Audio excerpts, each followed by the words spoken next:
النهارده احنا موجودين في فندق من افضل الفنادق الموجوده في سيوه، ان لم يكن هو الافضل، فندق واحد سيوه. بس قبل ما نبدا معاكم ونفرجكم على الفندق، مستر احمد هيكلمكم ويشرح لكم شويه معلومات عن سيوه. اسفداوا يمكنهم من وريما لا سيوان استنى لا كلمهم عربي كلمهم.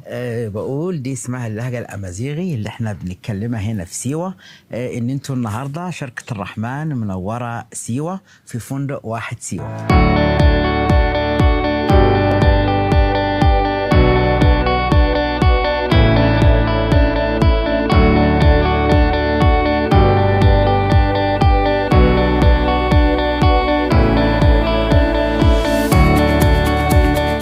هنا من اول ما بتوصل الفندق بتلاقي ستاف الفندق والاستقبال بيقدم لك خدمه فندقيه سياحيه مميزه جدا، وكل اللي هتطلبه هتلاقيه ان شاء الله مجاب.